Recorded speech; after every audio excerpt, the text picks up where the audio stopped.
I'm Kevin Berger. Can theater change lives?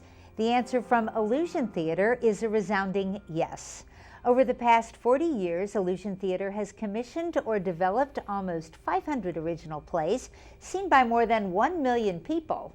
And it's the subject matter of those productions that have touched, inspired, and provided hope to audience members. Here to tell us more about their work are Bonnie Morris and Michael Robbins, founding members of IllusionTheater. Welcome to Newsmakers. Thank you. Hello. Thank you for having us. And 40 years, congratulations on that. Thank you. So over the years, as we've talked about, you've really touched on topics that provocative, taboo.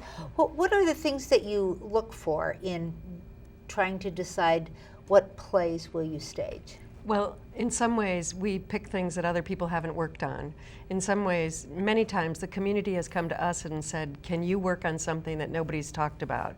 And that seems to be where theater can provide an opportunity for people to imagine themselves into an issue that could be tough and challenging, and by imagining themselves into an issue, they can imagine themselves out of it. And if we can put a face on it, if we can tell a personal story, then that can make it much more, it can generate compassion as well as awareness, and sometimes even the ability to make change. So what are the sort of topics that would be the subject of a production that would fall in that line? Well, we started our education work with Touch, which was about child sexual abuse prevention in the late 70s. Kind of created a continuum of touch and a language that kind of literally changed the way all systems talked about that. And then we also did a really kind of record-breaking play with David Felchu called Miss Evers' Boys, which was really looking at the study on African American men that was uninterrupted. You know, it was a study about syphilis, and then when penicillin came along, they didn't treat them, and it came forward into the Senate and created all the laws of informed consent. And so we did that play and sort of began to talk about, you know, the whole issue about African American health care and disparities, and long before it became a national topic.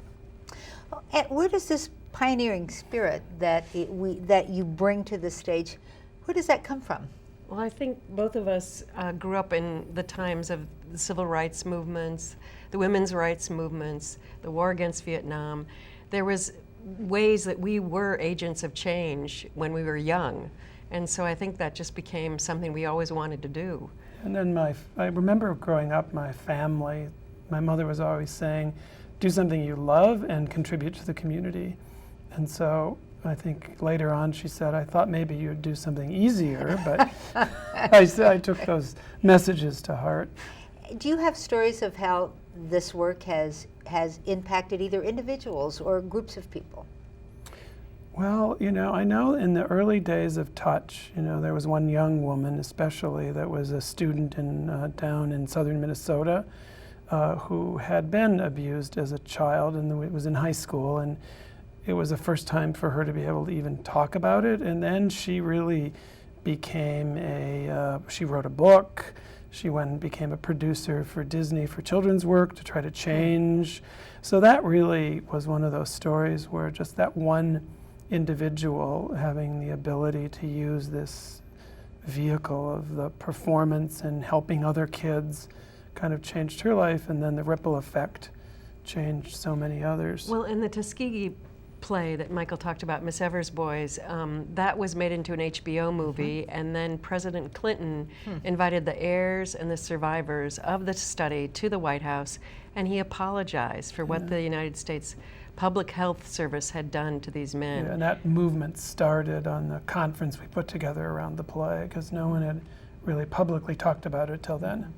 And the drama of it, of seeing it acted on stage rather than reading a report, really is where the impact comes Yeah, from. and I think a lot of it is that our work seems to have focused on characters and the story. So there may be all sorts of theatrical magic and bells and whistles, but it's at the service of the character and the story. Well, for your service, thank you very much, and wishing you continued success with IllusionTheater. from two of the founding members. If you want to learn more about the work of the Illusion Theater, the shows that they're having, how you can get involved as a volunteer or performer, here's their website, IllusionTheater.org. And that's it for this edition of Comcast Newsmakers. I'm Kevin Berger. Thanks for watching.